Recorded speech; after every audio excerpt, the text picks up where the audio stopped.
everything is happening all the time, forever and always, amen. And so it can be kind of silly goofy when a new thing is happening and it's actually a really old thing, but it's new, but it's not. And why is Ireland there?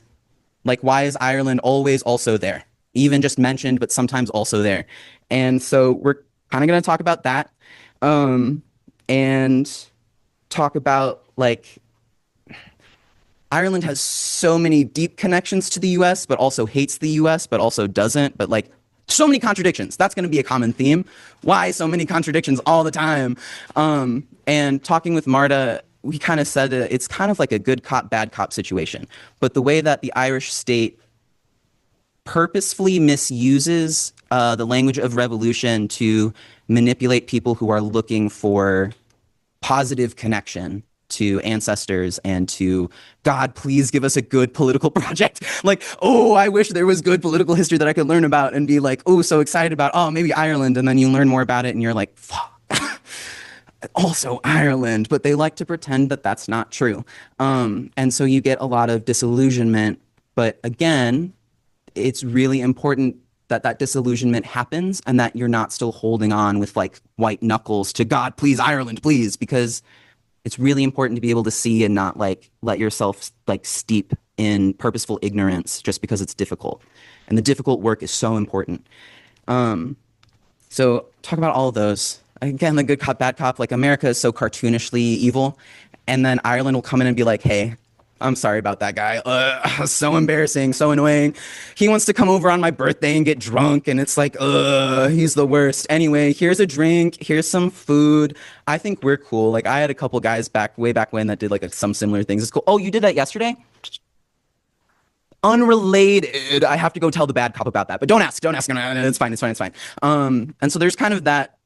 Yeah, there's the far right is getting stronger in Ireland. They're kind of moving over because they don't have to like pretend anymore. And the far right has a lot of connections that like the left doesn't, which is why like thank you, Dr. McCabe. Okay, so Dr. McCabe, he's a researcher and author engaged in activist education in Dublin, Ireland. He's also the author of two Irish political economy books, Sins of the Father from 2013 and Money from 2018. He's currently editing all of the writings of Irish revolutionary socialist James Connolly, and the first volume of this work is the book that we're like giving out and that we have for sale today. Covers his early writings. Additionally, because that's not already impressive enough, he's written numerous policy and research reports, including Smoke and Mirrors, The Facts About Retail Workers' Incomes in Ireland in 2023, Towards an Anti-Poverty Strategy for Clare in 2022, and Hungry Bellies Are Not Equal to Full Bellies, Exploring Inequality and Deprivation in Ireland in 2021. He works mainly with grassroots political, trade union, artist, and community groups, exploring the dynamics of theory and action for societal change. And we're so grateful to be building these networks and to have him here today. So everyone welcome Dr. Conor McCabe. Okay, so thank you all for coming along. I'll just go and share these slides. Yeah, so I'm hoping to have it in like two parts, and it's mainly just to kind of give a chance for people to kind of jump in because as with any kind of talk, it's important to read the room, and on Zoom that's impossible. So we'll break and we'll see how we're getting on. So in terms of the slides today, I'll just like jump straight into it. So I'll just check just first of all, is that okay? Can that be seen? I take that as a yes. Okay.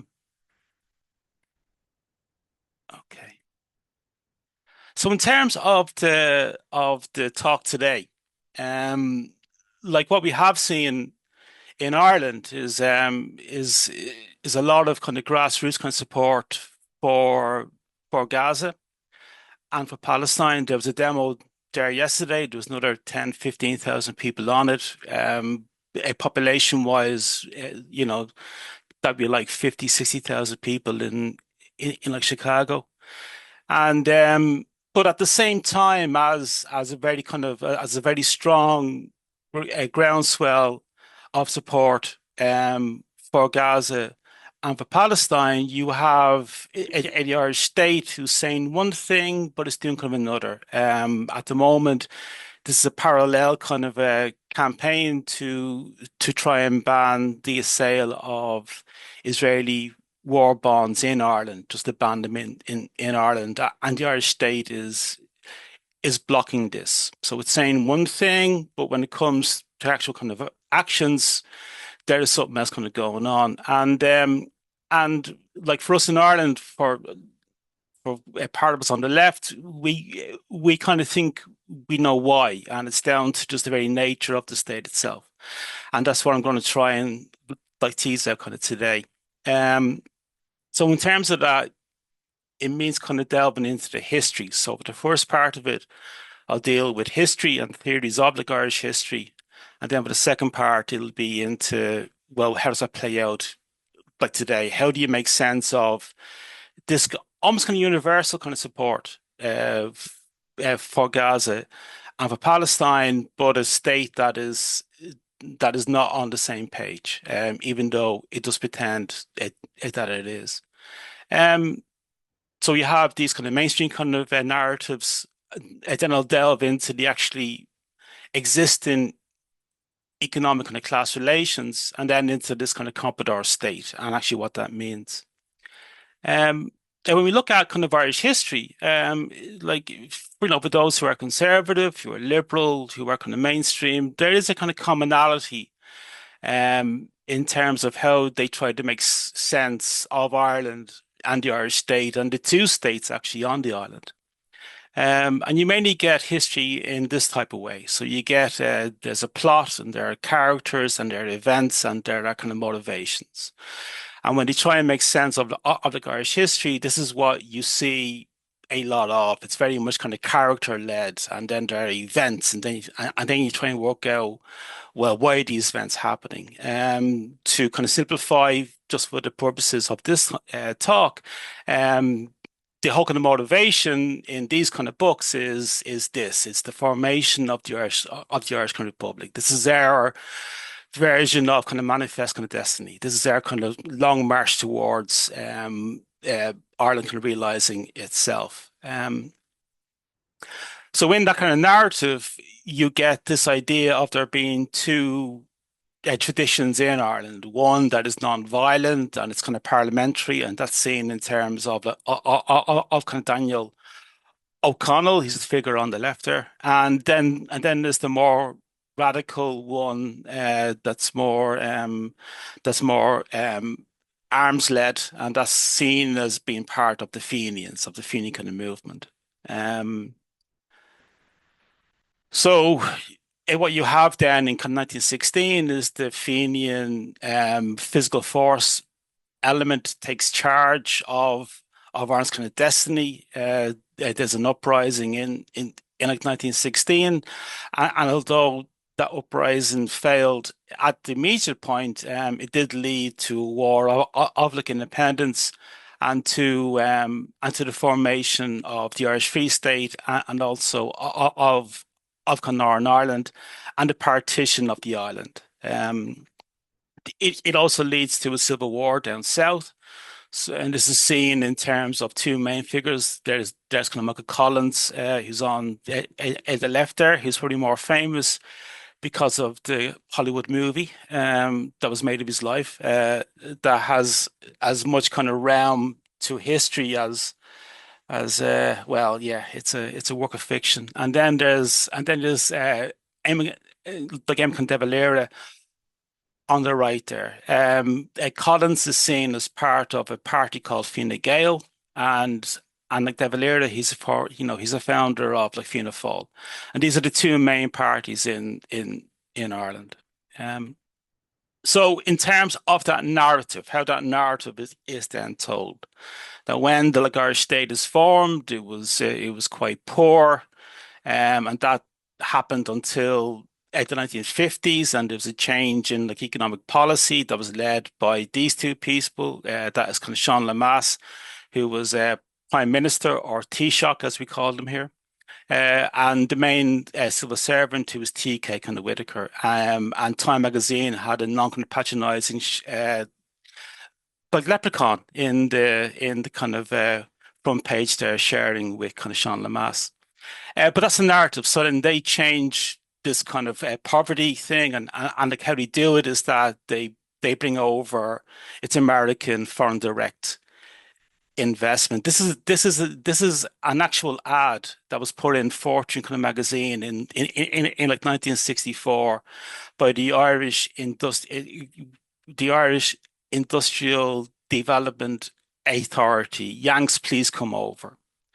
And that was the idea, and that's part of the narrative then as well, is that US then invested in Ireland, and although there was like troubles breaks out in like 1968, that's not really talked about down south in terms of the Irish history. And even though there was a crash in like 2008, the common view then is that we have now led to this kind of nirvana of kind of US-led funding for Irish industry, and it's all Google and Apple, and it's all kind of wonderful. Um, what's missing from that story that's told of the Irish history, and it's a fairly kind of mainstream one, is of course class, not like social class, but economic class relations. And the very particular kind of colonial class relations that are part of the Irish history, they are not in this story whatsoever. And what you get is people like James Connolly, who says that in his medical theoretical work, Labour in Irish History, he says that when questions of class interests are eliminated from public controversy, a victory is thereby gained for the possessing conservative class, whose only hope of security lies in such elimination. Like a fraudulent trustee, the bourgeois dreads nothing so much as an impartial and rigid inquiry into the validity of its title deeds. And even though that may seem and is pretty much its universal kind of statement, we have to look at the very particular class relations that are in kind of Irish history, because they're not the same as in other kind of states. And I deal with this in my first book, is that, how do you then see economic class? And the best way is like through history. So as I say, is that history it provides a canvas that is wide and deep enough to enable us to see the economic and the political kind of mechanisms, the machine itself in like motion. And it's a classic kind of it's materialist Marxist way of kind of using history to see actually existing class relations. Using history as this way to observe um, forces in motion is actually used in like climate change. So it's actually how kind of climate studies works. You can't observe climate change over a week or a month or a year. You need that historical lens in order to see climate change in motion. And the economic class is the same thing. It can't be seen over a week, a month, or a year. You need that time frame to see class in motion. And that's why Marx and Marxists use history so much. So when we look then at Ireland, if we go back to the post into the 1800s, what we start to see is that there's a certain poverty in Ireland that is not market led, but is kind of colonial led. It's a report of the employment of the poor in Ireland from like 1823, and they say that the remarkable that in the south and west of Ireland, you have this remarkable example of there being a surplus of food while the inhabitants are suffering from actual want. There was a famine in like 1822. It wasn't the major one, but there was one. And what they found was that this this seems to have proceeded less from the want of food itself than from the want of like adequate means of kind of purchasing it. Um, And this idea of the type of poverty that's in Ireland and the type of extraction that's going on is not lost on contemporaries. So we covered or mentioned Daniel O'Connell earlier on, who's seen as the great kind of liberator. He was the campaigner for Catholic emancipation that gave rights to middle class kind of Catholics from like 1829 onwards. And the fact that it was the middle classes who had benefited from Daniel O'Connell and not the working classes was not lost on the working classes at the time. So this is a quote from it's a letter from the Dublin Trades Committee, it's the Trades Council or the Trades Union, uh, to like Daniel O'Connell in like 1838. And they're saying to him, they're like he's still banging on about what he did in terms of Catholic emancipation in like 1829, and they're saying to him, "What you what you're talking about? What advantage has Catholic emancipation been to the tradesmen of Ireland that like 1,300 situations have been opened up by emancipation and by the situation he means kind of government jobs. Has it given a loaf of bread to any of the thousand starving families of the city? And the answer, of course, is no. So this gets lost. This gets written out of the story of kind of Daniel O'Connell and gets written like out of that story of the great march towards freedom. That there were class elements in this, and there were different visions of kind of what Ireland should be and could be and must be. Um, when we get into the famine itself, from 1845 until 1851, peaks in 1847, known as Black 47. Um, this is a period where these kind of forces or these kind of class relations really come to the fore. So what we get in terms of kind of one analysis is by Dennis O'Hearn in the Atlantic Economy. He writes about how through famine, evictions, and kind of emigration, the Irish population fell by 2 million during the last half of the 19th century, while the Catholic population rose by about the same number. And he gives as his reason that the rise in English urban demand raised beef prices by more than 300% during 1816 until 1920. So he's given forward a fairly mainstream market forces. It was over kind of 50 years, and there was these kind of changes. It's a bit disingenuous because what actually happens is quite stark. That change happens over 8 years. From 1847 until 1855, the population of the island of Ireland drops by about 2 million. There's 1 million who are estimated to have died from starvation and or disease. And then there's about 1 million who have emigrated. And but during that same period, 1847 until 1855, the number of heads of cattle and sheep in Ireland increased by 2 million.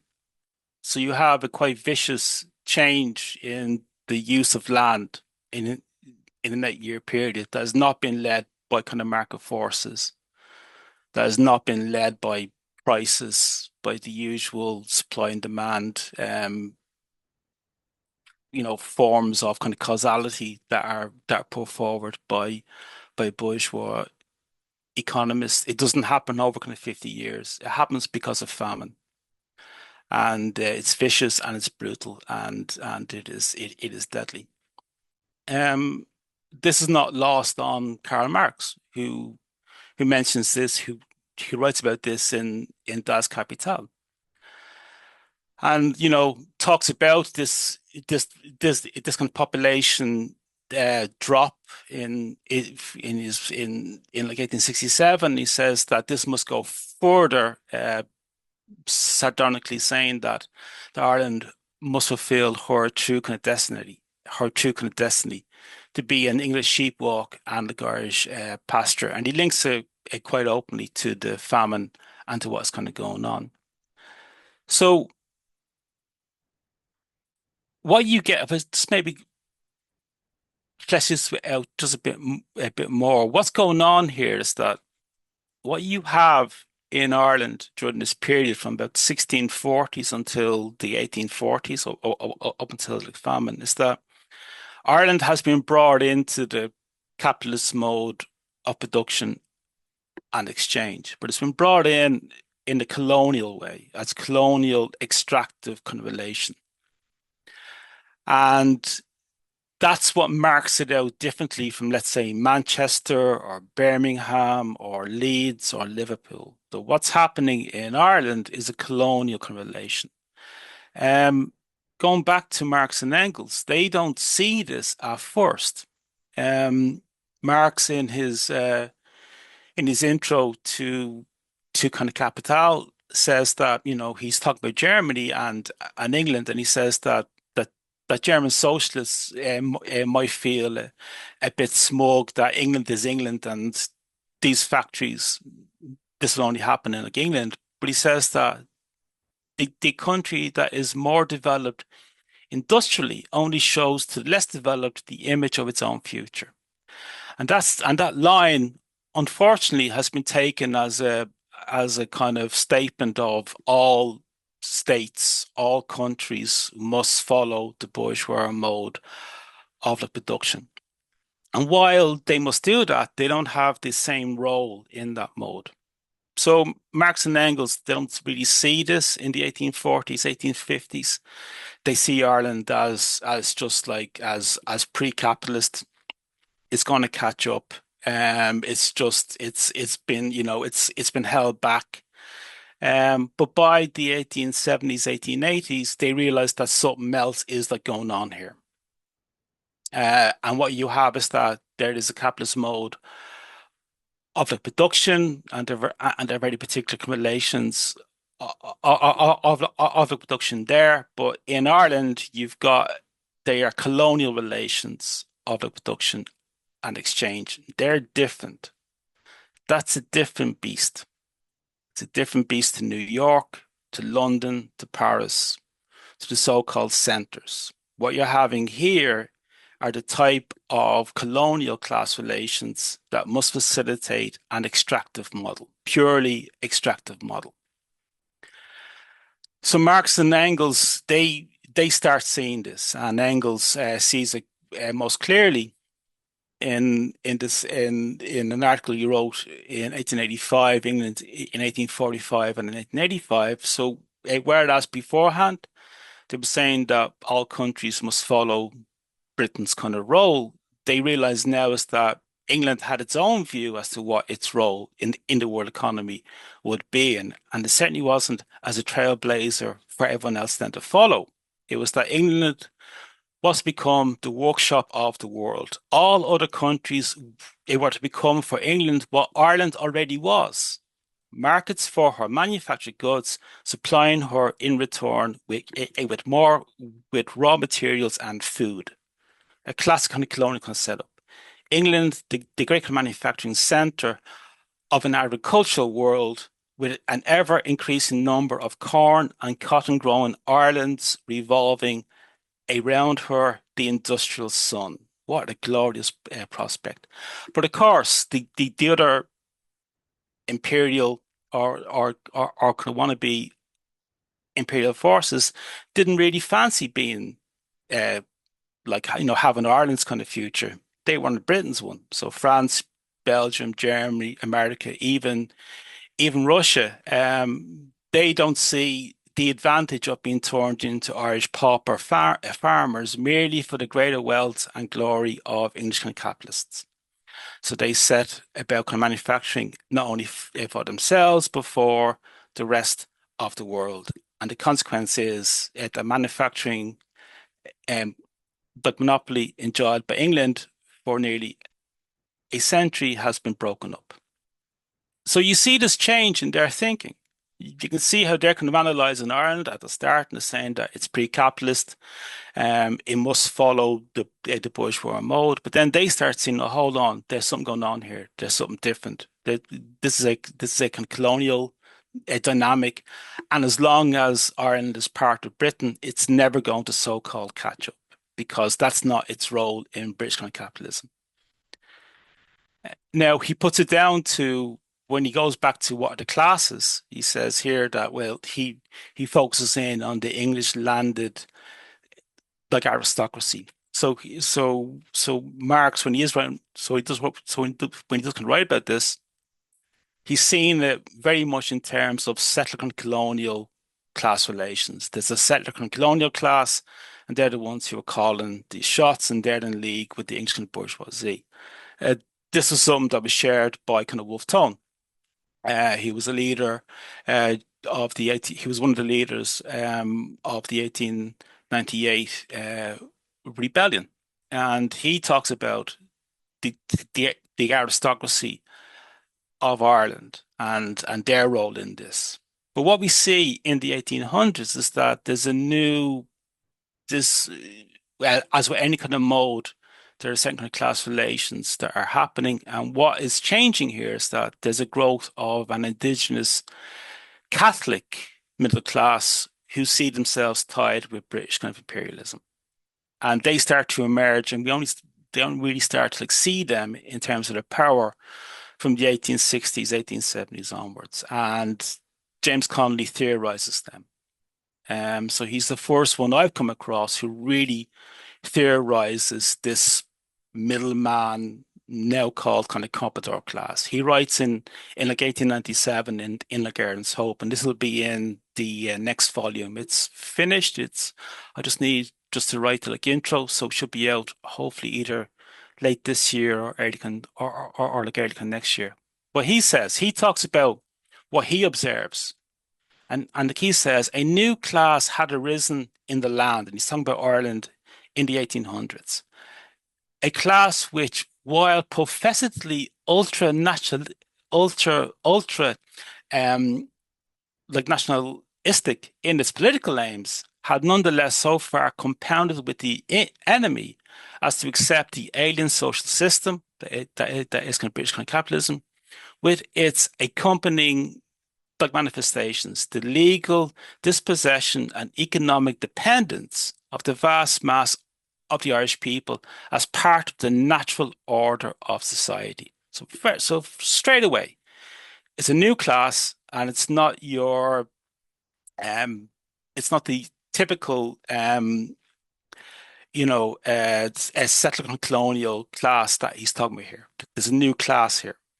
It's the Irish middle class, and he's talking about it's just kind of Catholic kind of middle class, who then, by virtue of their social position and education, stepped into the front as Irish patriot leaders, owed their unique status in the political life to two entirely distinct and apparently antagonistic causes. Their wealth they derived from the manner in which they had contrived to wedge themselves into a place in the commercial life of the Saxon enemy, assimilating his ideas and adopting his methods until they often proved the most ruthless of the two races in pushing to its furthest limits their powers of exploitation. Their political influence they derived from their readiness at all times to do lip service to the cause of Irish nationality, in which their phraseology meant simply the transfer of the seat of government from London to Dublin and the consequent transfer to their own or their relatives' pockets of some portion of the legislative fees and lawyers' pickers then, as at present, expended among the Cockneys. Now, what kind of James Connolly had against kind of Cockneys, I don't know. But he certainly kind of, adds him into this whole thing here. So in this here, we have an analysis of the Irish history that is missing from those mainstream kind of narratives. And I think it's quite useful to helping us kind of understand what's going on in terms of the Irish state itself at the moment. Because this class, that's the one that really sets the stage for the Irish kind of Free State anyway. Their their their their background is in as a middleman first, and their view of it going back to Daniel O'Connell is that he was asked about kind of this kind of unemployment that was seen in Ireland in the 1830s, that was raised by the Irish kind of Trades Council. And he says, well, how do you create kind of demand in Ireland? And the only way is to bring kind of capitalists into your country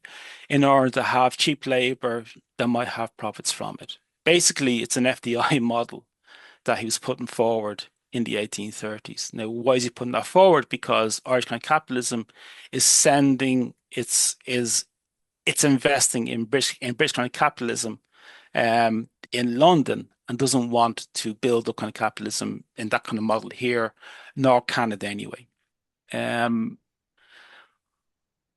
What was also kind of raised then by kind of by others at the time, it wasn't lost as to what kind of Daniel O'Connell was doing.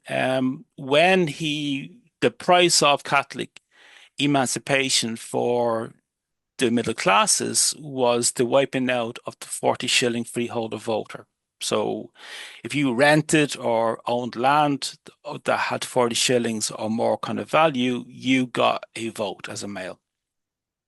And that was wiped out. So it went from a few 100,000 voters to like tens of like thousands. But that suited kind of O'Connell and his class.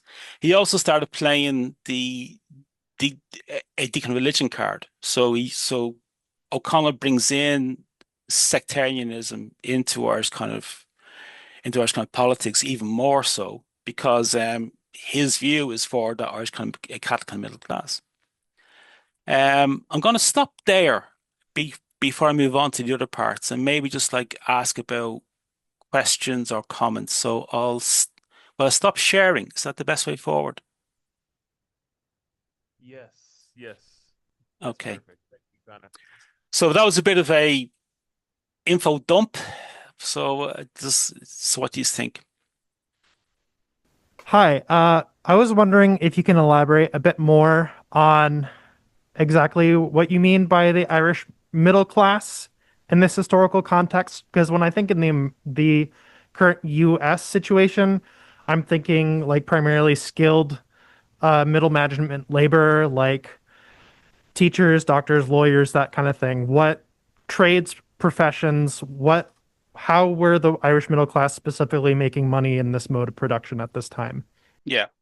Okay. No, it's a great question. I mean, at the time, in terms of the Catholic kind of middle classes, they were mainly kind of mercantile. So it was mainly kind of through kind of trade, and then through kind of cattle rearing then as well. So kind of cattle rearing becomes a core kind of element of its kind of basis. So you have it in terms of kind of mercantile trade, importers, exporters, and then like cattle and land. They're the ones who are really kind of eyeing up Ireland's kind of land and seeing that it'd be much more kind of profitable to have cattle on it and not people. So for them, the famine it was a blessing because it speeded up a whole kind of process that they were really kind of pushing for, and they become the whole kind of economic kind of base in the state in like 1920s. But the trade it's been framed in the colonial kind of setting, so it's trade with Britain mainly, or it's for stuff that is kind of rock materials. There's a religious element as well. So, in terms of the basis of the Catholic kind of middle class, that would be it's mainly kind of mercantile trade and it's cattle rearing land, and then for the kind of Protestant, kind of middle classes, that would be mainly kind of in terms of banking and the civil service. So what kind of Daniel O'Connell opened up was that he opened up the British kind of civil service to the Catholic kind of middle classes. So they were able then to enter into the like empire. But that would be roughly where their their basis was. When you go up north to like Belfast, you have more industry. But again, there there, there was a kind of religious element there too, that Belfast banks were just more willing to lend out credit for investment, whereas kind of Dublin banks were more inclined to take money and send it over to Britain for investment in the empire as a whole. So that was mainly it. And then it was the whole professional trades. Like Daniel O'Connell himself, he was a lawyer by trade, and quite a rich one. His income was around kind of 500,000 a year just from his law before he became a full-time MP. But cattle is key. You can no more trying to understand Irish history and not look at cattle would be a bit like trying to write the history of Detroit and not talk about cars. It would just be silly. It would be daft. But because cattle aren't seen as your kind of industry factory capitalist thing, it's kind of looked over. But it is in a colonial setting. It's a raw material. It's a raw good, and that's what's being traded. So O'Connell's marketed over here a lot by the Irish state, in particular for his abolitionism. He was genuinely an abolitionist. There's an argument that England abolishes slavery. Partly what they gain is the kind of moral capital to engage in other forms of colonialism, other forms of conquest. That is, we're enlightened, we abolish slavery.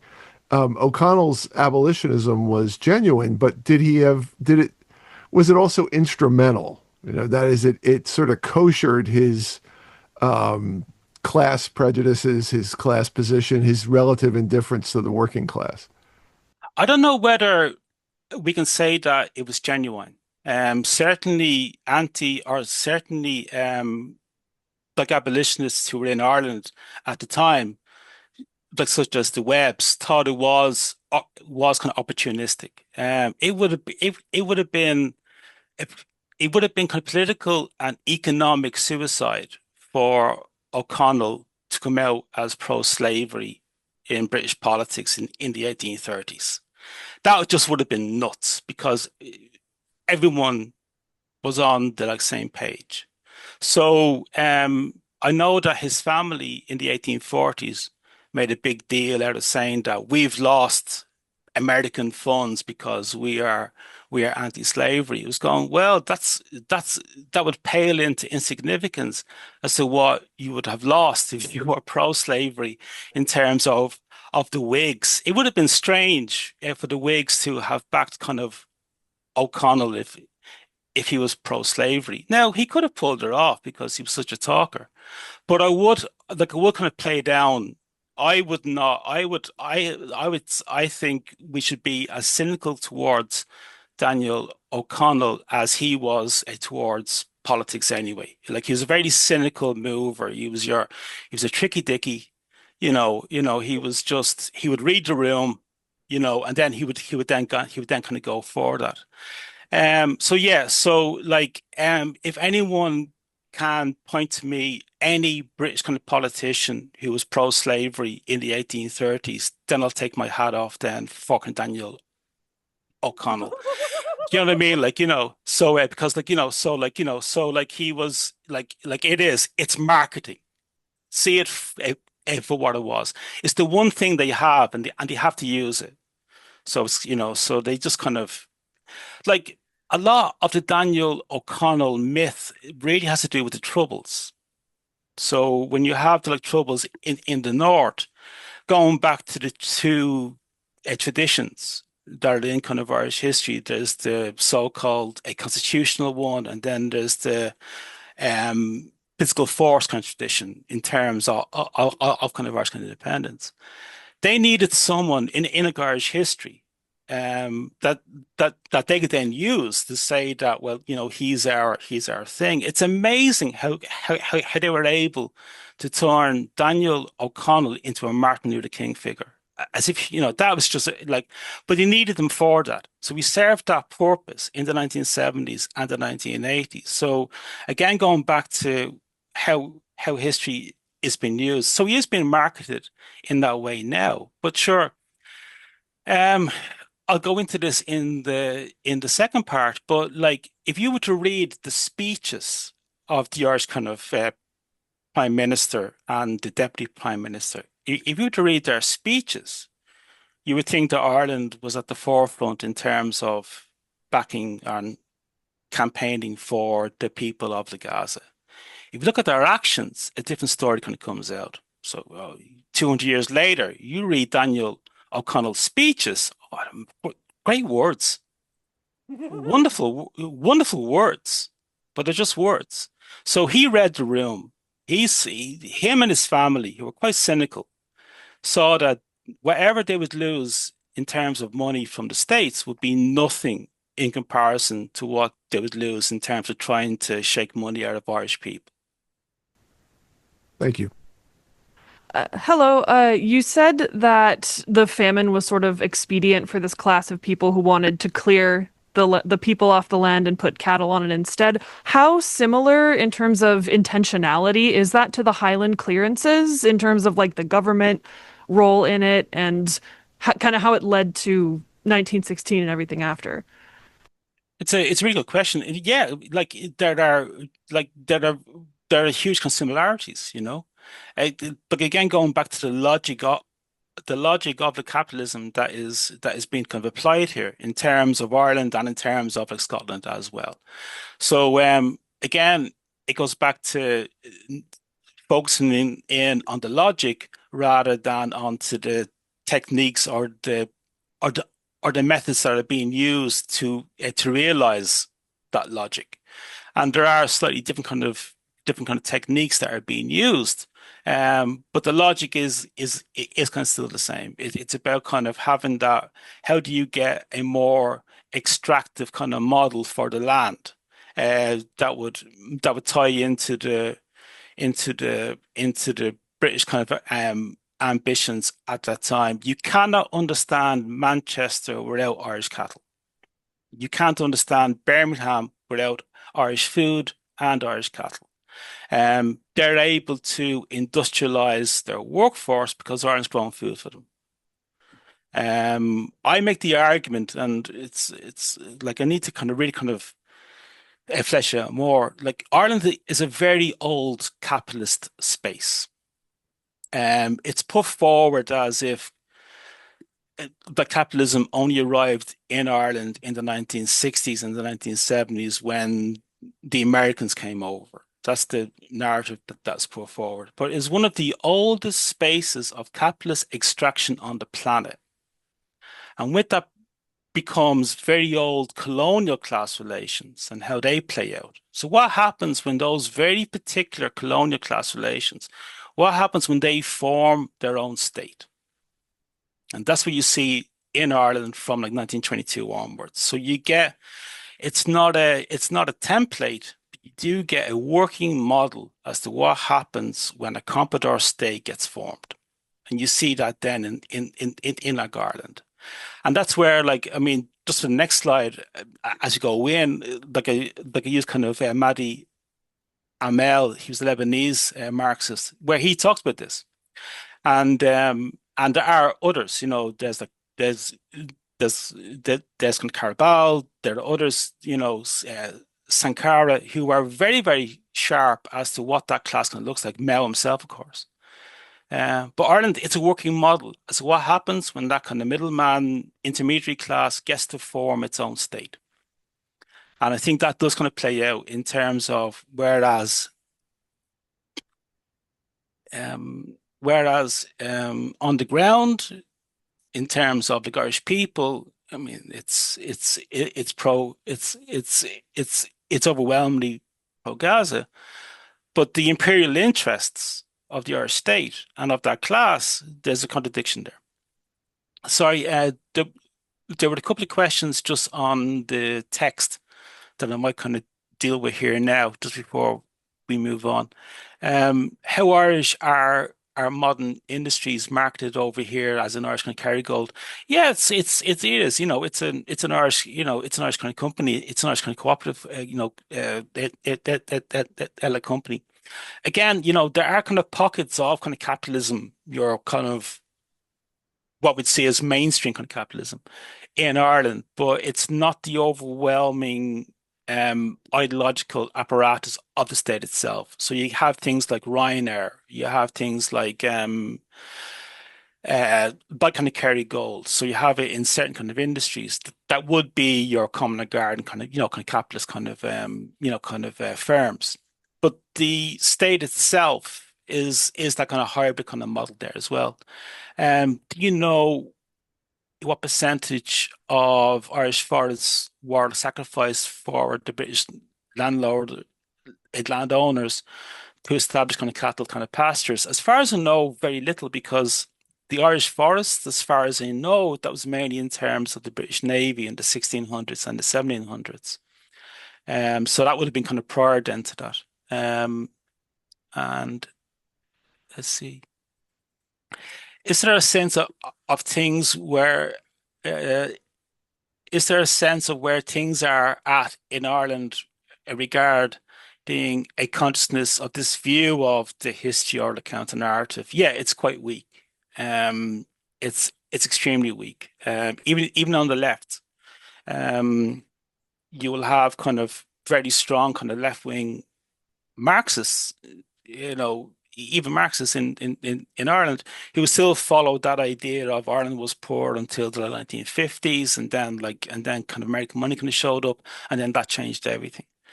So it's a battle trying to get this kind of across. But yeah, the Cork butter market would be an example of American capitalism in Ireland, and the question is yes. Yes, again, there are kind of pockets there, but it's not the overall kind of narrative in terms of the state itself. I just want to know if you could say more about industrialization in the North and how that relates to the development of the Comprador class in what later becomes the Republic. I just know like Derry, had a strong textile industry, about shipbuilding, etc. And I'm just wondering how that relates. And I just appreciate your viewpoint about the sectarianism, because you can really see after the division and the border between North and South how the Catholic Church really went to town on women and repressive ways after after independence. Anyway, thanks. Yeah, no, it's a really good point. I mean, like divorce and the contraception are banned in Ireland after kind of independence. It's in the 1920s. So that kind of Catholic kind of middle class, they now get to form their state, and what a state to behold. Yeah, I mean, so you have some industry up north, even in terms of ignoring Ireland itself. It's still overwhelmingly rural, even during kind of this period. So the few industries that are in the north, they get more of a focus because they're seen to be as so unusual in terms of the island itself. But that's down to Belfast, and it's mainly kind of Belfast. So the Belfast goes from a backwater really in the 1800s to a city that's larger than Dublin by kind of 1900. And it's mainly down to the fact that there's there are more links with Scotland and with kind of British kind of capitalism. There's more of a kind of commonality. The banks are a huge difference. So you have kind of Irish banks or Belfast banks that are willing to invest in these kind of industries, and that's not happening down south. So it's not happening in terms of Cork or in Dublin or in kind of Galway or in Limerick. So in Belfast, and it is mainly kind of Belfast, so some in Derry then as well.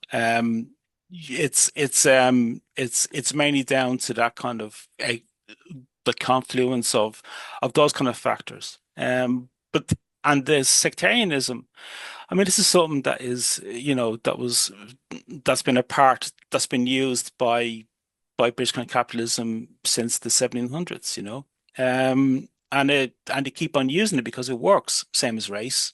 I mean, but capitalism and fascism brings in racism because it works. it works for them. It's a way of like dividing the working class, and it does work for them. So it's a real struggle trying to, you know, kind of back kind of these things. But yeah, so that would be it. Like it's more down to the very particular nature of like Belfast itself and its banks in like Belfast, and those links with Scottish kind of and Scottish in investment, which you don't really get then in the South, in what's now known as the South. So in terms of that, so we're talking about Ireland and how these things are happening. Basic kind of sectarianism is being used here. Daniel O'Connell, he's playing the sectarian card because his interest is really to build up that Irish kind of Catholic middle class kind of interests. And it's, again, at the time, he's been told, you are playing with fire. You are playing with fire here. You are bringing up sectarianism for your own class interests, but there will be, we will reap this wind, And but in terms of that class itself, in terms of what kind of James Connolly kind of saw in the 1890s, you would get in terms of as kind of one example, if you look at kind of Mahdi Amel, he was Lebanese kind of Marxist. He was assassinated in the 1970s, and in his quite brilliant book, the translation just came out there in the last kind of few years, African Marxism and National Liberation. He talks about kind of Lebanon, where again, it's a state where sectarianism has, and is being used as a way of kind of dividing people. And he says here that he talks about so-called development and underdevelopment. And he says that referring to a country as either developing or on a development path or even kind of underdeveloped, it masks the mode of production within it. All these terms are simply misleading because they veil the real structural and historical reasons for why so-called growth in the colonial countries is slow or kind of non-existent. In the colonized countries, decolonialization constituted a historical framework for the development of the forces of production. It introduced, though, new relations of production into these countries in a very violent manner, through invasion, through war, through like genocide. These new kind of relations of production developed and shaped the forces of production. The insertion of new relations of production in the colonized countries proceeded through the internal destruction of the pre-existing development change, i.e. through a radical change in the historical logic of these countries' development. So what he's putting forward here is that you have a form of the capitalism in the colonized countries, that is not only alien to it, it's a violent imposition because it's been brought forward in a very particular way. Compare this with what kind of James Connolly writes in Labour in like Irish history on page 4 of it. He talks about he says that the social order which prevailed in England, i.e. kind of feudalism, was unknown in Ireland. But with the forcible breakup of the clan system in 1649, the social aspect of the Irish struggle sank out of sight, its place being usurped by the mere political expression of the fight for freedom. Such an event was, of course, inevitable in any case. The communal ownership of land would have given way to the privately owned system of capitalist landlordism, even if Ireland had remained an independent kind of country. But coming as it did in obedience to the pressure of armed force from without, instead of by the operation of economic forces within, the change has been bitterly and justly resented by the vast mass of the Irish people, many of whom still mix with their dreams of liberty, longings for a return to the ancient system of land tenure, now organically impossible. And the parallels with kind of Maddie Amel's kind of analysis 60 years later, I mean, it's startling, you know. Now, Maddie Amel did not read James Connolly because he didn't have to. He was a very smart man himself. But by looking at the actually existing relations of production and exchange, they were able to come to the same conclusion as to what marks it out differently from, let's say, so-called center, but in a capitalism, either US or Germany or France or Britain. They're saying here that something happens here in terms of its violent imposition. It changes the up to then kind of logic of the development of that country, of that state itself. Now, this hasn't stopped Irish kind of bourgeois kind of analysis from putting forward a view of kind of James Connolly that what he wanted was a change to an ancient Gaelic system. This is a quote here from I've gone blank now. But he's Declan Kybert. He was he's a literary writer and a lecturer, and he writes in the 1980s. So in Labour in Irish history, Connolly managed to convince himself that socialism would simply be a return to the old Gaelic system, whereby a chief held hands in the name of the entire people, except that under socialism, the state would take the place of the chieftain. This version of an archaic avant-garde proved catching. So my question is that what part of now organically impossible did Declan Kybert not can understand?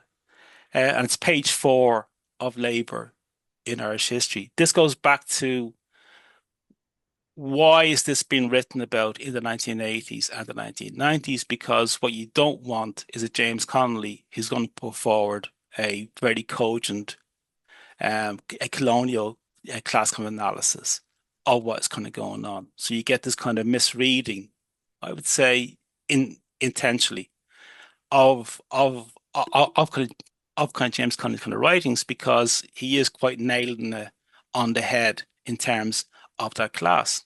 Now, in the 1930s, there were other writers like Peadar O'Donnell who were able to see this kind of comprador middleman class in action.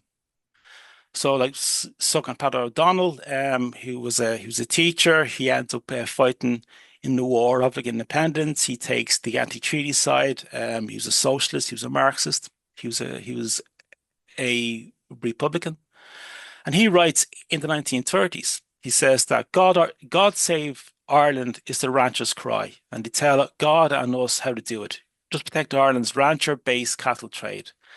The small farmer knows a lot about the history of these ranches too. He knows of the clearances that were carried out to make space for the bullocks, and he knows in a vague way that these clearances were as much an imperialist technique for enslaving the country as for enriching the garrison. This analysis is kind of expanded upon by Brian O'Neill, who wrote in his War for the Land in Ireland in 1936 that economically the ranches are Ireland's farmyards. Politically, the ranchers are the vital division of England's garrison. Therefore, any movement that in any way disturbs normal trade relations with Britain earns the fiercest hostility of the ranchers. So we can see that, again, in the 1930s at least, it was clear to those on the left just who this class was and what their economic base was, and it's based on exporting cattle to Britain. So so Comprador O'Donnell again, he says that a like Free Ireland that has got by the rise of a Labour government that imposes on the trade union movement arbitration schemes and conciliation boards to solve labour unrest in a capitalist Ireland is a puppet of imperialist Britain. Freedom for Ireland is only promised when it is in the very nature of the organisations they're striving for it, that they cannot reconcile themselves with kind of capitalism, and they mean this post kind of independence, but still extractive economic model that is routing its way, kind of through Ireland.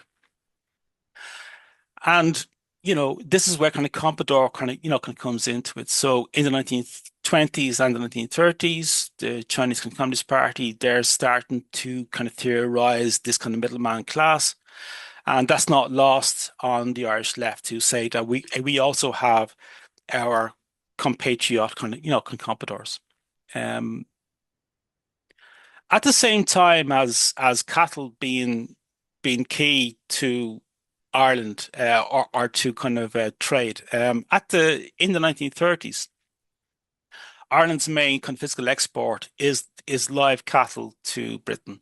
So it's cattle on the hoof. And the other one is savings. So the South stays part of the sterling area. So its currency, it has its own notes, but it's a nominal free kind of currency. It's basically kind of sterling itself. That means then that in order for the Irish state to stay linked with sterling, it has to internally devalue its economy every so often. So this is one of the reasons why you don't have growth in the South in the 30s, 40s, and 50s. Like credit is being kind of exported, and to keep that link with sterling, the Irish state has to enter into austerity, measures, to kind of keep that kind of parity. The Second World War changes things, though. So in the Second World War, Ireland needs to earn its own dollars because it can't just buy kind of dollars on the British markets kind of anymore. So this leads it then to try and find ways to kind of earn kind of US kind of dollars. It starts off, its big plan is like tax avoidance. So in 1947, this is Shannon Airport. It opens up the world's first free airport in the world. So you would have had free ports, and these are ports where traders can leave goods and are not subject to any kind of excise kind of duties because they're in a free area. And on the right, there's a painter at work who's painting out what is the free part of the airport. If your plane is parked inside those white lines, it's not subject to tax. If it's parked outside them, it is. But by kind of 1950s, this isn't kind of really working. So then Ireland has to. It's in talks for kind of free trade. So it has this option. It needs to change. It breaks those links with Britain in terms of the cattle trade and with kind of sterling, or the imports investment, and it goes for the importation of investment. As an example as to what that means as to Ireland kind of exporting cattle. In the 1940s, there was a move to try and build up indigenous kind of industry in the South, and one of these was the shoe industry. So you had a non-export shoe industry that has been kind of built up in the South. It runs into trouble in the 1940s because the South is getting its leather from Britain, and Britain's fighting a world war, and it's using all its leather for the war effort. Can you see anything there in terms of Ireland sending live cattle to Britain and then buying leather then back from them? It's a classic kind of colonial, like setup in the 1940s still. So these are the issues and kind of these are the tensions, but that kind of middleman class that had those kind of economic string links with Britain was so strong that they went down the FDI kind of model. So you had P.K. Whitaker in the 1960s saying that, the reason why he went down chasing kind of US kind of money was that he saw this cover of this kind of magazine, Dublin Opinion, that Ireland has no future, and that was the reason why. Well, Ireland, it was already in like free trade kind of talks. They're ready. It's an example of the mythologies that class kind of puts forward, trying to hide those kind of class relations that are really there. And this is a kind of schema for that system.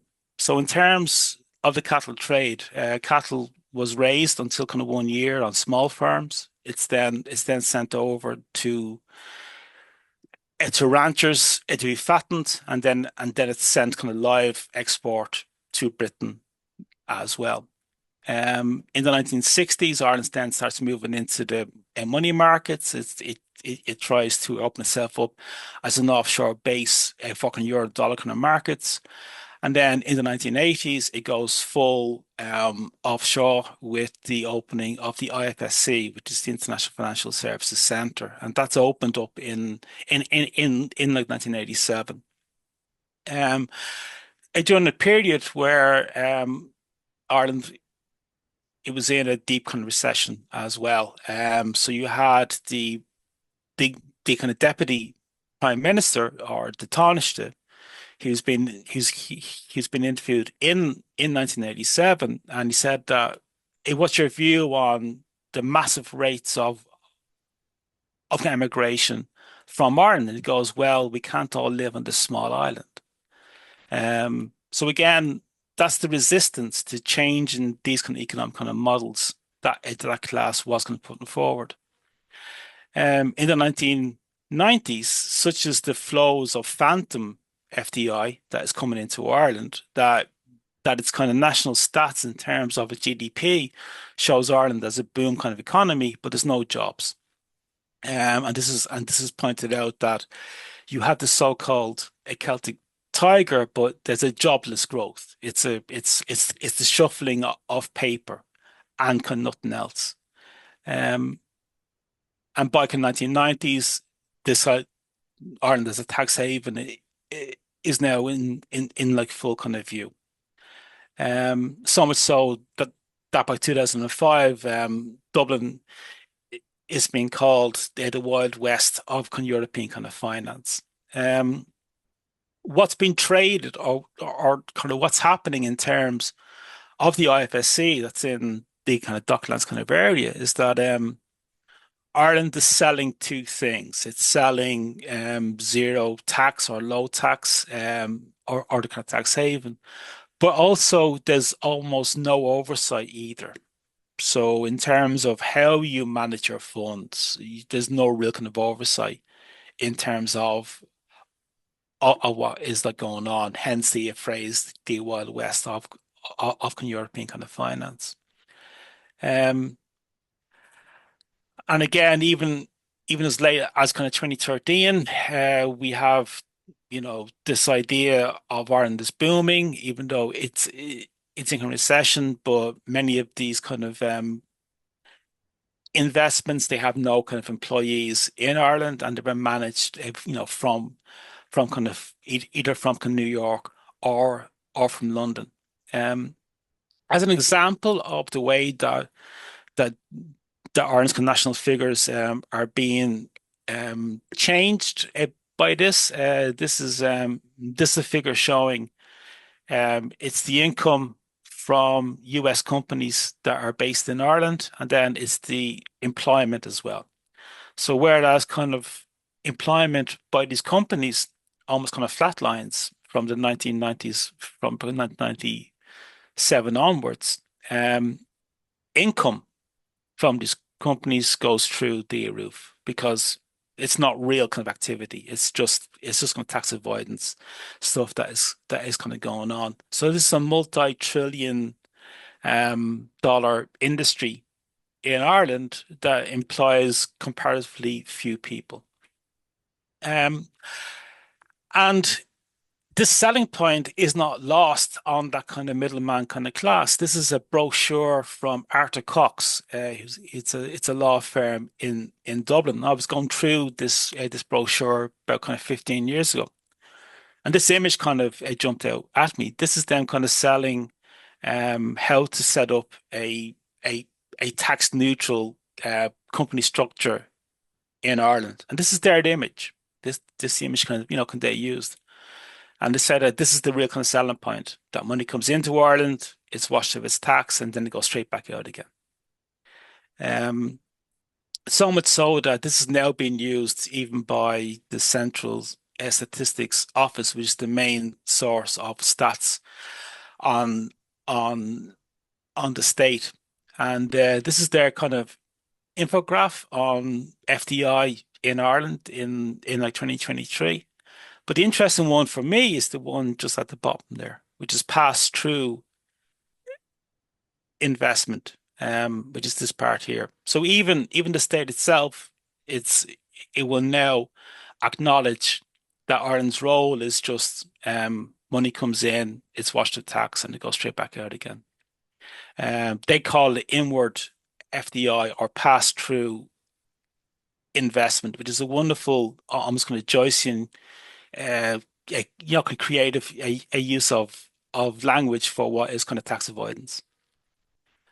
Which brings us to just last part, and it's Apple and the Apple kind of tax case, because it's a good way into that whole kind of how the state kind of thinks. When the Apple kind of tax case broke, and it broke through kind of Senate hearings in the US, Ireland was in a bailout program. It was officially bankrupt, and it was ruled by the EU that Ireland was owed 13 billion euros in back taxes from Apple, and the Irish state turned it down and says, we don't want this money. This is when it's in an austerity package, and it's still being it's living off funds from the IMF and from the EU. So why was it turning it down? The reason why it was turning it down was that this was tied into Ireland's role as a tax haven. It didn't want that to be kind of upset. Which brings us to the main story here today, which is these are Israeli bonds, which you can invest in via the Irish Central Bank. These are Israeli war bonds, they're basically.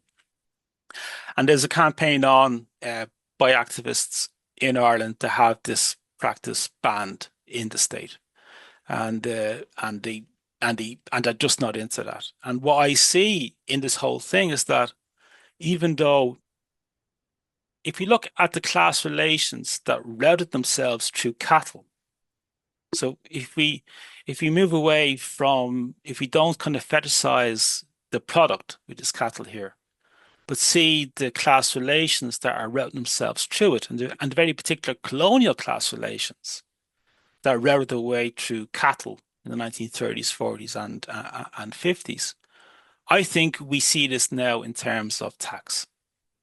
So we're seeing a very similar theoretical approach, or sorry, a very similar ideological kind of approach in terms of what is Ireland's role in these flows. It's pretty much the same as here.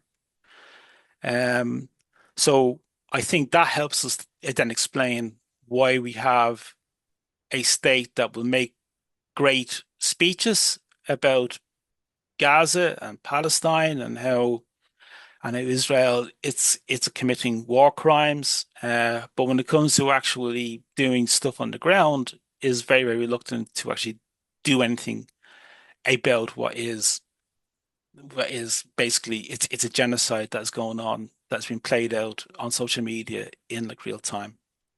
It's when we move away from seeing this as kind of Irish history. What type of insights can we get from the slippers of Conor Collins? They're on display in the National Museum, and we move towards this and seeing what the class relations in terms of Ireland as a tax haven and how that has kind of developed, how Ireland's role is still kind of, it still has it's a colonial mutation that is very particular to its very long history as a space of colonial capitalist extraction.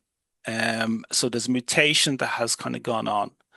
And I think that's what we see in terms of the South, and I think that helps us to make sense of these apparent kind of contradictions that are kind of playing out. And yeah, that's it. So I'll stop sharing. Okay, yeah. So there's one here that says this is more of a question. This is more of a statement than a question. A question, I think. Emigration has been a feature, not a bug, of Irish governance since the 18th century. Yeah, that's absolutely true. A lot of the writings about the oppositional viewpoints of the working class during the development of the Comprador State sounds somewhat generalized and vague. How can we learn about a particular viewpoints, movements, figures of the non-Comprador Irish class during this period? Read James Connolly. So read all 1,032,000 words, which is what I've done.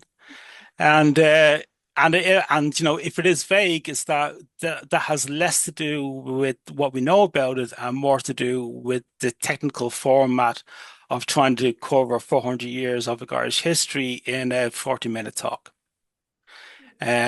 So if it is vague, I have no problem logging back on again and spending 3 weeks on it. I have all the stuff here. It's not vague to me.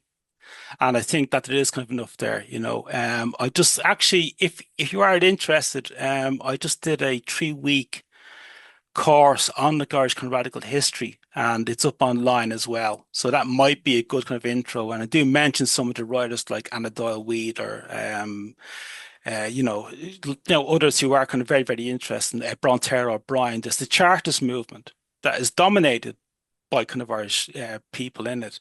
They're like Chartists who are campaigning for kind of working class rights in the 1830s and the 1940s. It's been led by Irish people, and they make part of their campaign the campaign for repeal of the Act of Union of like 1801 that would make Ireland a free country again. You would think that a mass movement of like 2 or 3 million people that is calling for Irish kind of home rule or kind of Irish kind of independence would be part of Daniel O'Connell's makeup in the 1830s, because that's his whole thing, and he rejected it because it would mean working class rights.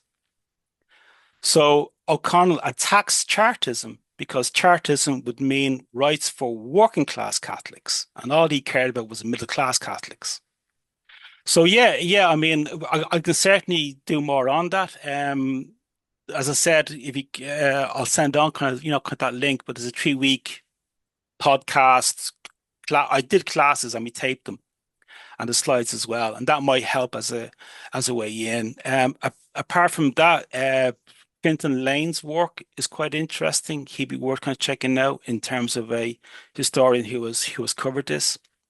But there are kind of very few, Can you say more about how the Israeli war bonds it relates to the cattle export? Yes, and that's a really good question, because what I'm talking about is not the thing itself; it's the class relations that route themselves through that thing. So again, going back to a Marxist way of like seeing things, it's the class relations that envelop the thing rather than the kind of thing itself.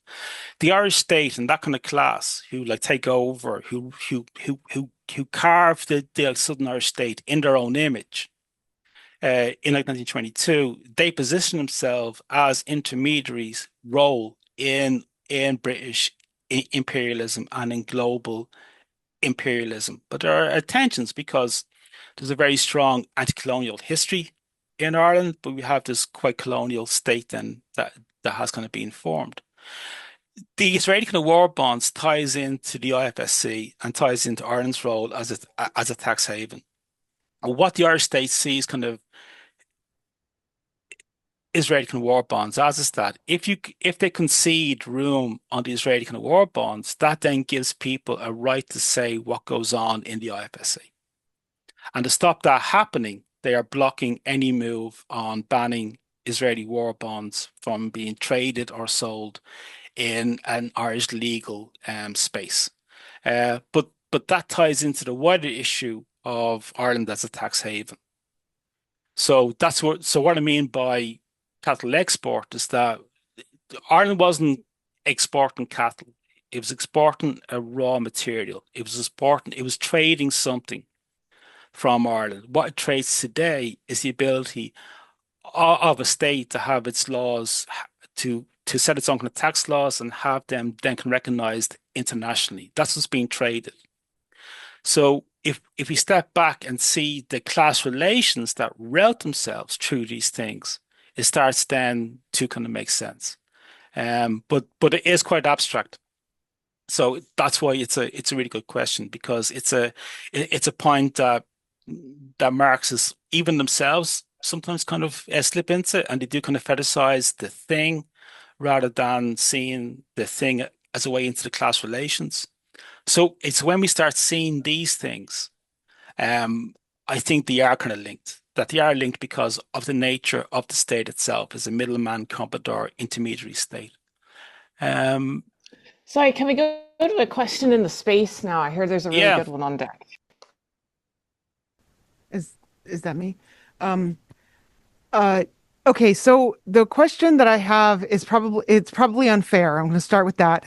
But Yeah. it links with what you've just said, and so I'm wondering if maybe we can. I'm wondering if maybe you could apply your answer to the question that you just answered, to Sudan. So I don't think I ever really thought about it as clearly, the link between Ireland and Sudan, as I did just when you were giving your talk today. But the extraction of gold and cattle in particular, and sort of clearing off the land in Sudan, the arable land in Sudan, for cattle for the UAE and Israel and other places, makes me think about how Sudan and what's happening there could be linked also to what's happening in Ireland. Now, I want to repeat what you said about not fetishizing the thing itself, but the relations. But maybe stretching out from the IFSC and Ireland in particular to Sudan and the particular kind of extraction that's happening there that has already happened in Ireland, right? Sudan has never become what Ireland has become, right? It's only been 70 years. If there's a way, anyway. So my question is, could you apply that analysis to what's happening in Sudan? It's a great question, because I think that you can, less in what I bring to the table and more in seeing that we can't get away from that capitalism is not economics, it's imperialism. That's what it is. It's an imperialist mechanism. It's a global kind of social system that demands an imperialist logic in order to function. It does not create value, it extracts it. And it extracts it from people and from nature. The goal of the capitalism is to transform human labor and nature into the money form. It doesn't make wealth, it extracts it. And that's why we have global warming. Because it transforms things into something else in order to in order to create this vast kind of money system. And imperialism is integral to this. And again, Marx and Engels were starting to kind of come to that. But you really see that kind of running with in terms of Lenin and kind of Rosa Luxemburg and so forth. And then also from so-called kind of global South kind of Marxists in the 30s, 40s, 50s, and 60s. I know nothing about kind of like Sudan, and I learned enough in like activist circles that the best thing anyone can do in an activist circle is that when they don't know something, they just shut up. And I mean, that's the best thing you can do, and just as someone who doesn't know about it talk. So I can't speak to kind of Sudan, but from what you're saying, it does seem to me that what it does say to us is that we need to think constantly see a capitalism not as an economic trade system, but as a social imperialist system. And what that entails, what it actually means to create this, as Immanuel kind of Wallerstein calls it, this psychosis, this crazy medieval idea of turning humans and nature into the kind of money form. It is quite literally, it's a medieval idea. And having that as your sole societal organizational principle, it's madness. And sure, we can see that there already. And then, like, what I do think it makes tie in terms of Ireland is that I once said, I was once given a talk in Brussels to some EU kind of MEPs, and there was MEPs there from Germany, from Greece, from Spain, and so forth. And I said to them, "You may all laugh, but we're your future. And you should be very, very worried. We know what it is like to be part of a single currency that you have no say over. We know what that kind of entails. We know how currency is a tool of empire." So I think that because of Ireland's geographical position, it was Britain's first kind of colony, and because we can see that these kind of colonial class relations, although mutated, are still there, I think that Ireland does offer up not a template, but it certainly is worth studying in terms of what does a late colonial or what does a late Comprador State look like? How does it function? How does it reproduce itself? And I think Ireland can provide some answers to those questions for that reason. So in terms of Sudan, I'm going to just plead ignorance and say I don't know. But in terms of what Ireland brings to the table, I do think that Ireland is an interesting case study as to what a late Comprador capitalist state can look like. Thank you, I Conor. mean- We I mean, have another question in space. yeah. Okay. Yeah. Hi there. I have something that's lingering with me from the first part of your talk, if I may. Yeah. So I have limited understanding of the historical context, but what I took away was that nationalism was kind of exploited by certain people, and we didn't escape any of the same underlying causes of oppression when a middle class or upper middle class bourgeoisie just kind of took over rule in Ireland, is my limited understanding. But I think there's some. So the question is, I'm thinking about modern resonance of that, and whether it's James Connolly or anyone else, like what are some tactics, strategies, messages that actually work to push back on that among the masses and try to convince people that we need to organize for something else? Yeah, I mean, in terms of how come nationalism it was and is used, and we can see this now in Ireland, where the far right are gaining some strength, and they're now falling back on the kind of tactics of Daniel O'Connell and falling back on an ethno nationalism as the only one kind of way forward.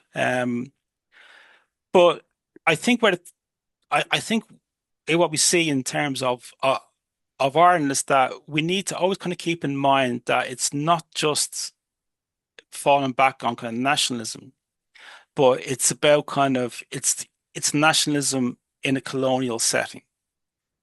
So a nationalism in in Germany is going to be different from a nationalism in a in a colonized kind of state where it's seen as a form of like resistance. What Connolly argued and what others like him argued is that you can't get if you're going to have like independence, that you have to break those extractive colonial kind of class relations as well. And they didn't want to do that because they were making money. So he's saying, well, this is not kind of real, that's not real kind of independence. In terms of what we can learn kind of today, as one kind of working kind of example, we have US and the Canadian investment firms that have moved into Dublin in terms of housing. And they're causing scarcity. So they're sitting on kind of vacant units in order to keep prices high so that they can make more kind of profits. And the media is starting to blame migrants as causing the kind of housing crisis. But we know that it's enforced kind of scarcity in terms of these funds. We can see it in terms of the numbers. The Kennedy Wilson, who was one company, is sitting on, they have around 3,500 housing units in Dublin area, and from what I can see, they're only renting out a maximum of like 800 of them.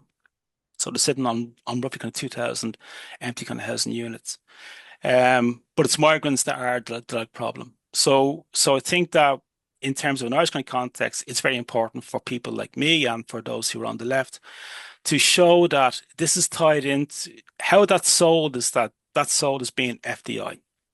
That's been sold as part of this model. So it's incumbent on us to try and show that what's going on here is it's a very particular FDI kind of model, but you're blaming kind of migrants for the outcome. Have I rambled? I feel like I rambled there. Actually, I thought that was very helpful in potentially setting up one of the questions about, say, how Irish Americans would be involved or implicated in this, because obviously, where is that FDI coming from? And there's a question about that in the chat, I believe. And we could go back to the chat if there's anything else you want to talk about there. In terms of kind of Irish Americans, I know nothing about the US and like Irish Americans. My input in terms of kind of US kind of culture is basically it's Jon Stewart, and it's the kind of Tonight Show, with kind of Stephen Colbert. I mean, so I'm not going to pass comment on that vast kind of hugely complex and kind of contradictory and rich country in all its meanings. That is the USA. I do not know it, and I know enough to know that I don't know. I can talk about how America and how kind of Irish America is used in terms of Ireland, and how Irish kind of and how Irish kind of politicians use that, and they use it as a bogeyman. That if you make the like US angry, it won't play nice anymore, and it'll pull out all of its funding, as if Apple is going to pull out of Ireland and start paying tax somewhere else because of like Israeli war bonds. I mean, so yeah, I'm going to fall back. This isn't me trying to avoid answering a question. It's me just trying to say, when we don't know something, it's best just to shut up. And I know nothing about kind of Irish America, so I'm sorry. Unless of course Jon Stewart is a good way into Irish America, is it? To be honest, I wouldn't know. Yeah. I was thinking more in terms of just the these companies are here. For example, at the moment, the parent company of Orion, which is pushing the mine in Tyrone, is like actively at the moment. The Chicago's Teachers Pension Fund is actually considering investing in the parent company of that mine, and that's something that I think potentially, just as an example, maybe people here could be doing things like saying, hey, we're actually not cool with that. That's actually an issue. And that sort of collaborative transnational Oh, element is kind of what I'm thinking towards. no, look, and some of that, like in terms of here on, in Ireland, that'd be brilliant because I mean that would then give us something to say. Well, you can't say that all kind of Irish America is all one thing, that it's all just the bloody Kennedys and that's it. Like, you know what I mean? Like, so like, so for us, that would be definitely handy to say, well, hold on, there's other voices in like Irish America, who have a different view as to what you're talking about here in terms of like FDI, and that would be brilliant. Yeah, definitely. Well, you've uncovered the premise of all this now. Yeah, That's what it hopefully is. so. So I know you just mentioned that you don't know a lot about, I guess, American culture, but I guess this is not really about the culture, but more about the American economy and how long do you think the America can sustain like basically having corporations wash their taxes in Ireland? Like that doesn't really seem like a sustainable model. So I'm just curious, like just I don't know from your experience or just learning about history, how long can that model be sustained in the US? Yeah, I mean, like I think kind of like if there are two things that really kind of keep kind of the US going, it's the currency, it's the global kind of reserve kind of currency, and and its army, and if the US may not be quite good at nation building, but it's very good at nation destroying. And so I think as long as it has the currency and it can pretty much do what can do what it wants. It goes back to like seeing kind of currency as a tool of empire. So the US is kind of it's unique in a position in terms of the world kind of economy as well. Apart from its size, I mean that would be kind of seen it in terms of kind of economics, but in terms of power it's the dollar and it's its army. It's these are the two things. And as long as it can sustain kind of those two things, I don't know how long it can kind of carry on for, you know. I certainly wouldn't see it in terms of economic kind of terms, because I do see it in terms of power and in terms of imperial power. Now, if you would ask someone in like 1900 about kind of the British Empire, which had the same role as more or less, it was the currency of reserve and was like the largest army in the world, or kind of military. How long did that last? So the US, who knows? But I would see it more in terms of that as well, and I think that's why, like China has a real poses a big problem for it, because it's outside of the US kind of dollar kind of nexus, more or less. I mean, in like real terms, it is, so that would be it. So that would be kind of my 2 cents, is that like that's what I would look at, is that how long can it sustain being the global kind of reserve kind of currency, and how long can it reserve it's kind of military spending, and marry that with the social kind of tensions that are caused by having such a disgusting amount of money spent on its on like military and not on kind of social services. I have a question about the role of the arts and culture in sort of reproducing and cementing the benevolence and inevitability of the modern Comprador State. But I want to start with an anecdote just to get everyone kind of on the same page.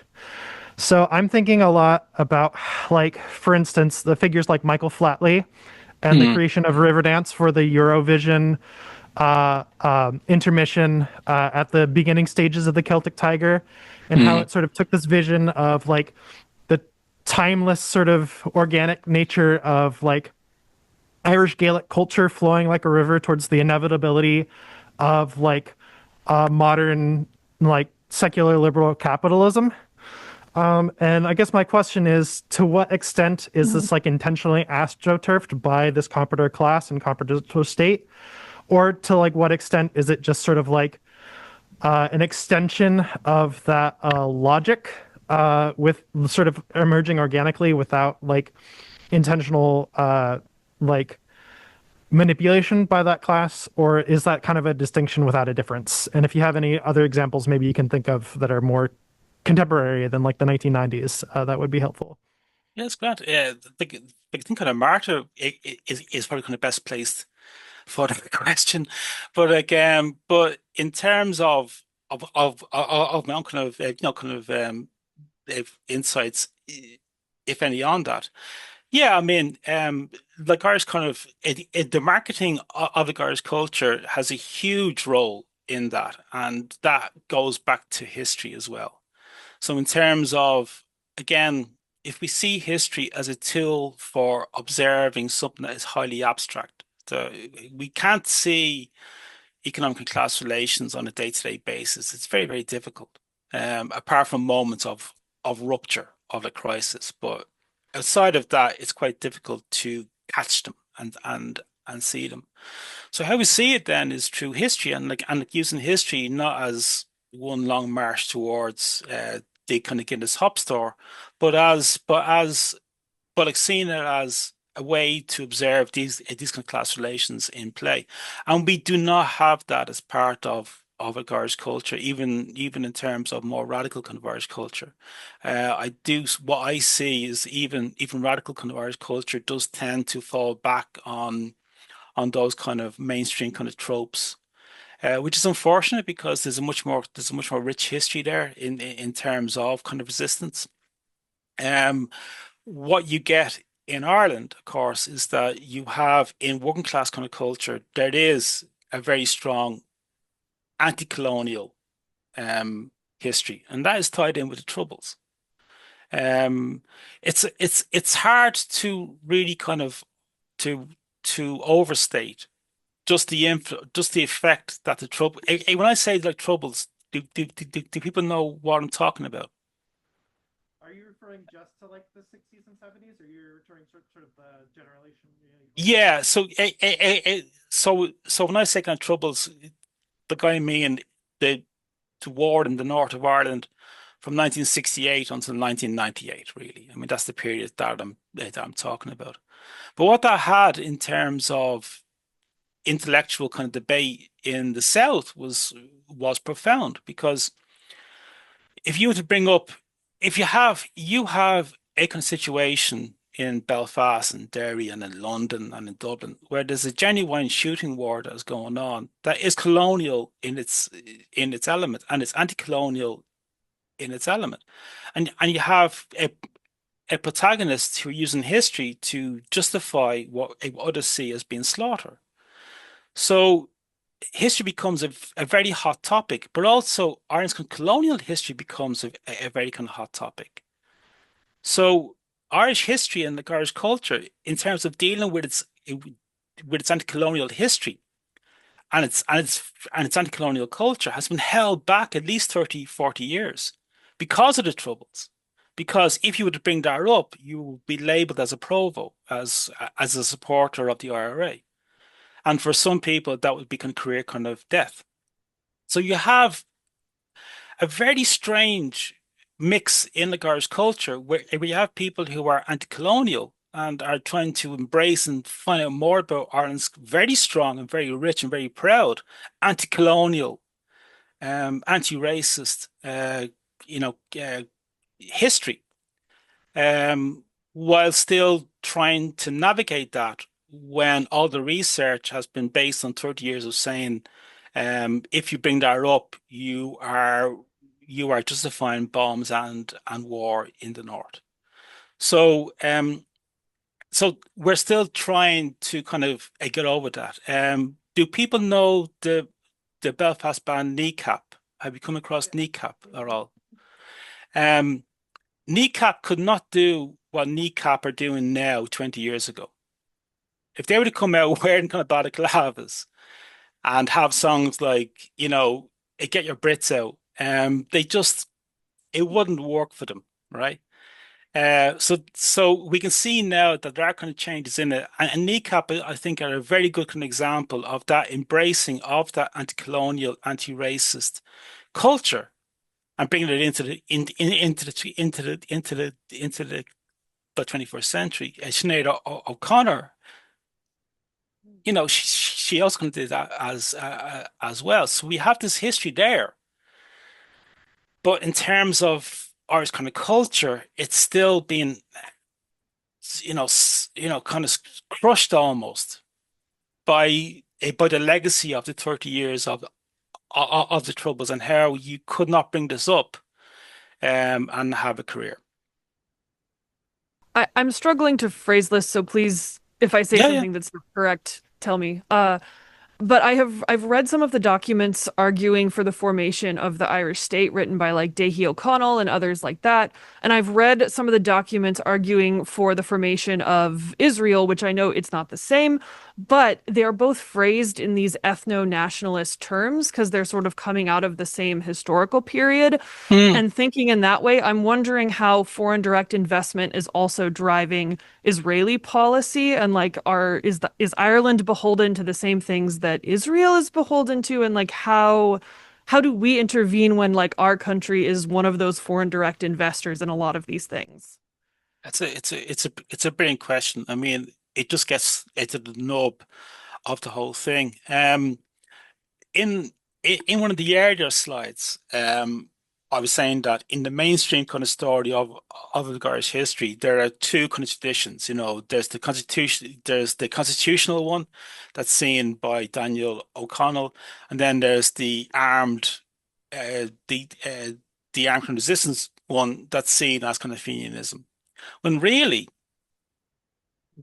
what the real kind of demarcation line is having one that is a kind of nationalism that is pro-imperialist and a nationalism that is genuinely anti-imperialist. It's a smaller one, but it is there. And James Connolly was very much part of the anti-imperialist one. There were no kind of cattle ranchers no cattle ranchers took part in the 1916 uprising. But the cattle ranchers are in the ear of Michael Collins during the treaty negotiations in like 1921 as to what this new state will kind of look like.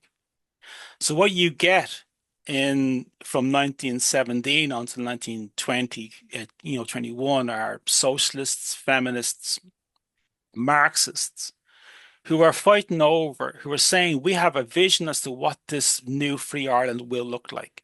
They're battling against those who have the kind of Catholic ethno-nationalist view. And the Catholic ethno-nationalist one wins out. But that for me is where the two kind of demarcation lines are.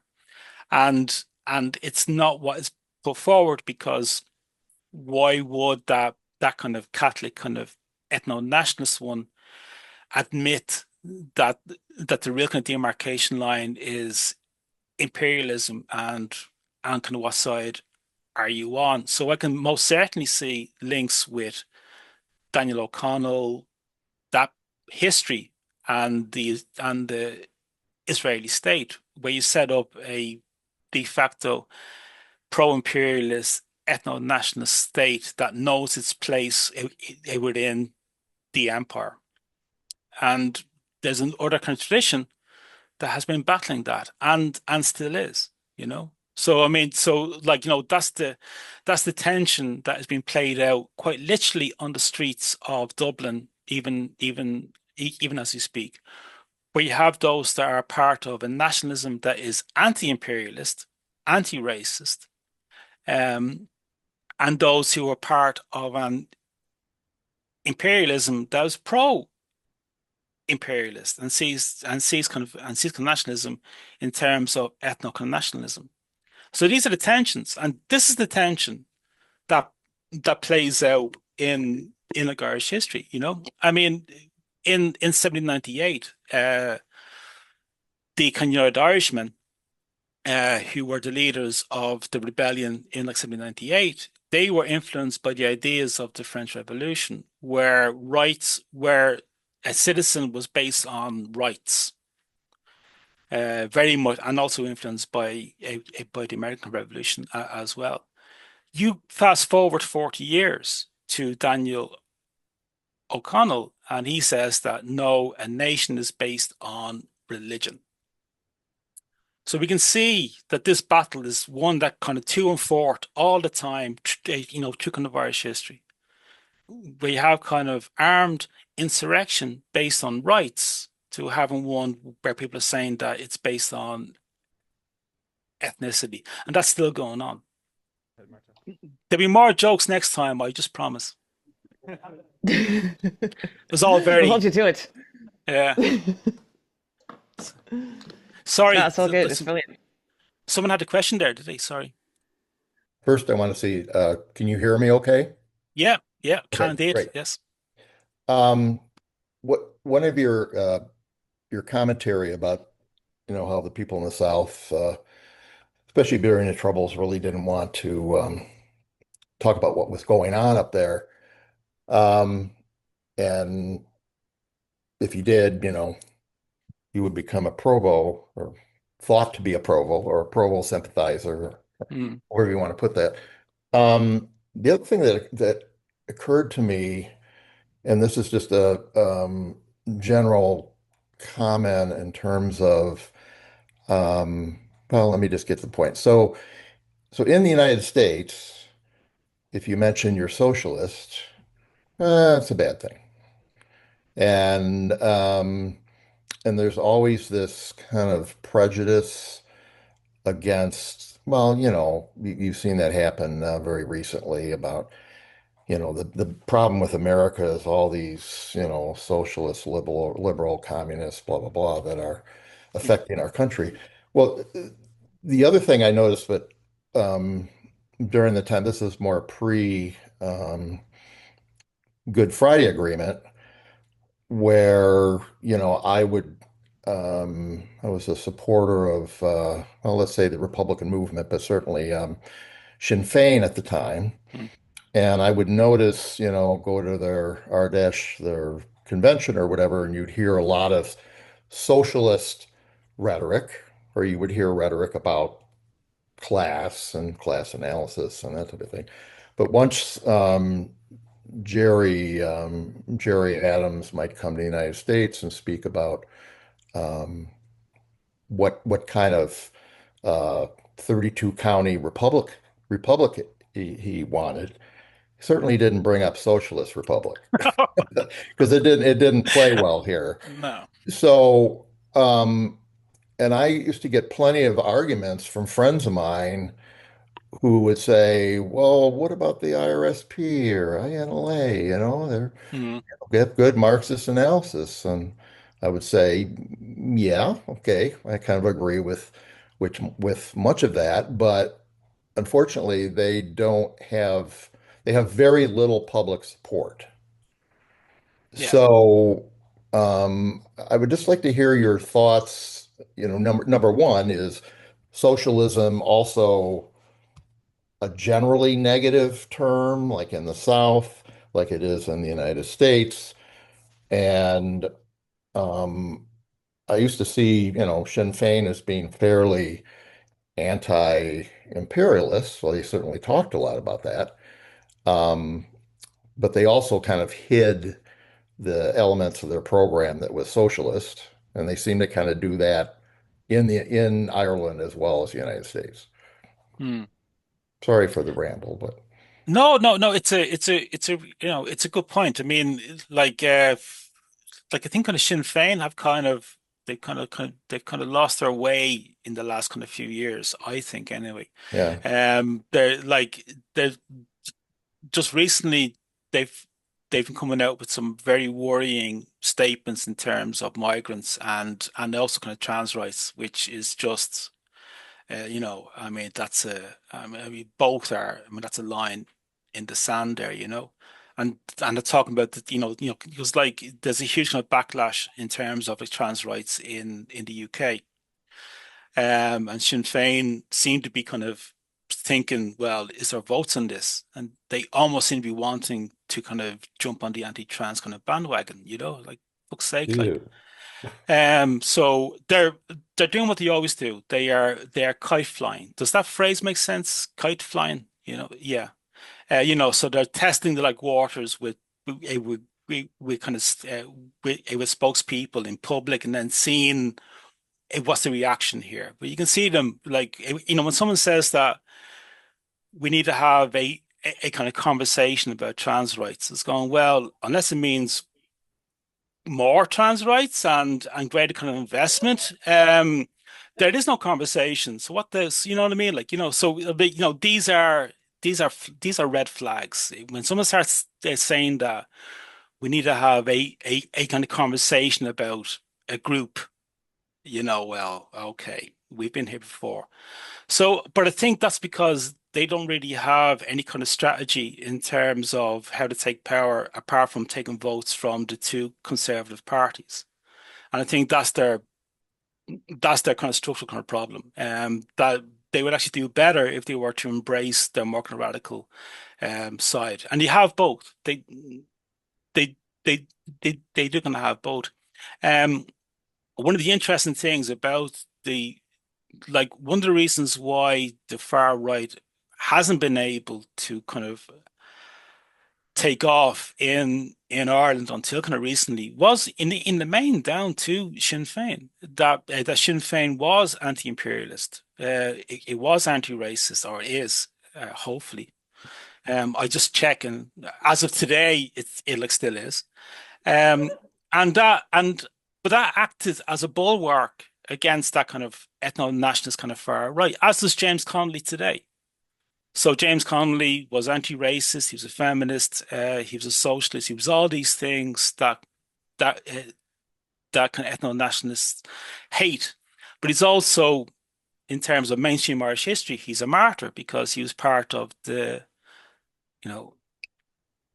he was one of the leaders of the 1916 Rising. So they can't dismiss him so easily. So he's been dead 100 and 10 years, and he's still raising class consciousness, which is what I think is absolutely amazing.